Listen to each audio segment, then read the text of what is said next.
Hey guys, and welcome to the solution video for the relative ranks problem. First of all, thank you so much for the submissions. I will do these name by name in just a minute, but just to quickly cover what the problem entails first, let's just zoom in for a second.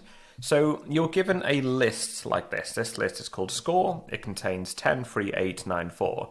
And what we want to do is effectively apply a medal or a position to each of these. So in this case here, the highest score is 10. This guy gets gold.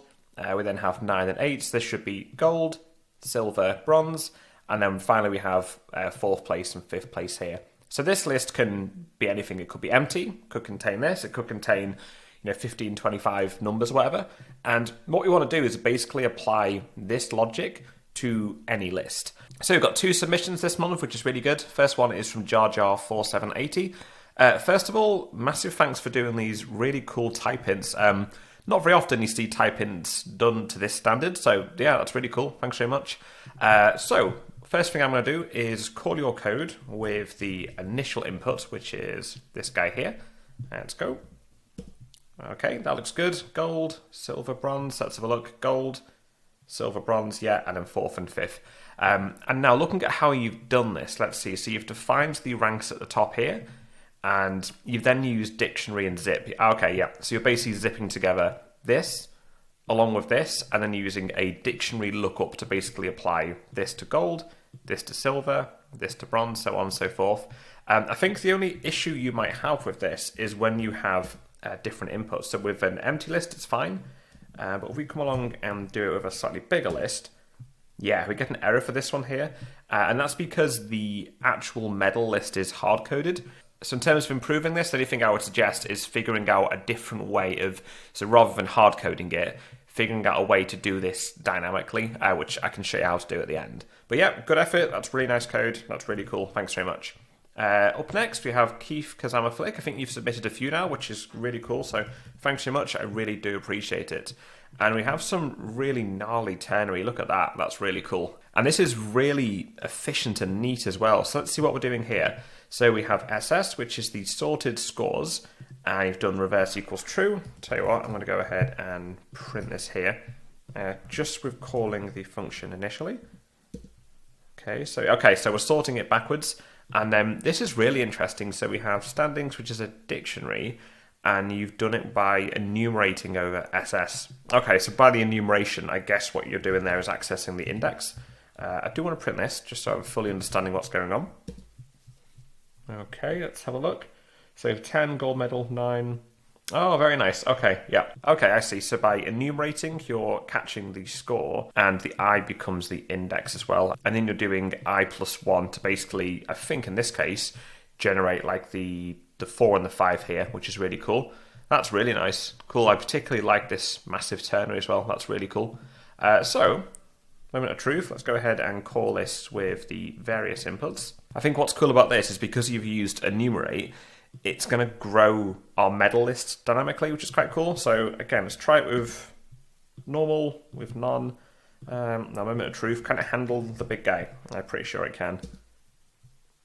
Look at that, that's cool. So let's see, so have 18, 15, 12. Let's do a gold medal right at the front. Let's do 100 here. Should change now. And yeah, that's really cool. So again, one more time, so Keith Kazama Flick, thanks very much. I really do appreciate you submitting your code. And again, congrats on doing this gnarly ternary. That's really cool. So my solution isn't actually as fancy as this. I've kind of gone a bit more imperative and a bit more stripped down. So I'm going to clear the screen. I'll clear it properly. And I'll show you kind of how I've gone through this here. So let me bring this up just a second. Let's have a look. And I've commented it out quite simply as well to kind of show you what I've done. Just kind of show you that it works first. Okay, so we get gold, silver, bronze, 5 and 4. My logic for doing this, because say if I take the medals here, if I grab this and put it down here, what you basically end up having to do is, you're going to be starting with your medals like this. We've got gold, silver, and bronze. But, if you've just got 3 different scores, so say if you had 10, 3, 8, that's fine. You could basically pair this with this, and you're good to go. But in this situation, we have like a 4th and a 5th position, and in one like this as well, you're going to have gold, silver, bronze, not in that order, and then like 4th, 6th, 6th, 7th. So you need some way of effectively growing the medal list. For Keith's, you did it by using enumeration, which is really cool. I've done it in a bit of a, not as a fancy way. What I've done is basically this here. So I've kept medals at the top for gold, silver, and bronze. But all I've really done is say, well, if the scores are bigger than the medals, take the difference between them and then extend this accordingly.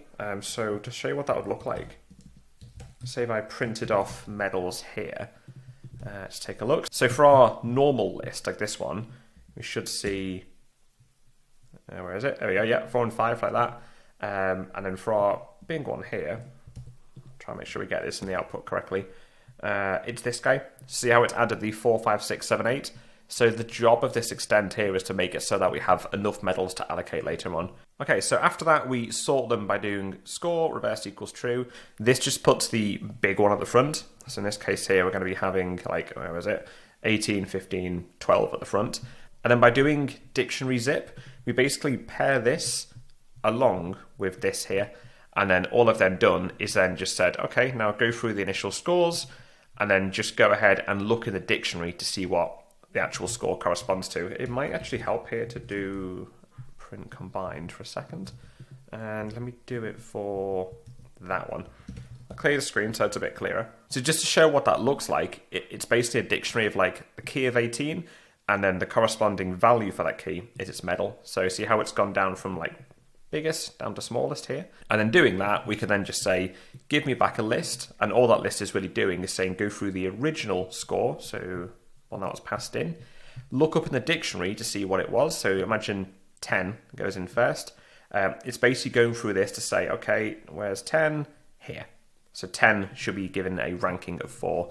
And then because the output has to be a list of strings, I've just done str around that as well to make it so that LeetCode wouldn't be angry with the answer. But yeah, that's my solution. I don't think mine is the fanciest, but I think it's quite clear and quite straightforward. I'll be releasing a new question for September in the next coming weeks, so make sure you keep your eyes peeled for that. But again, guys, thanks so much for these submissions. I really do appreciate it, and hope you have a great weekend.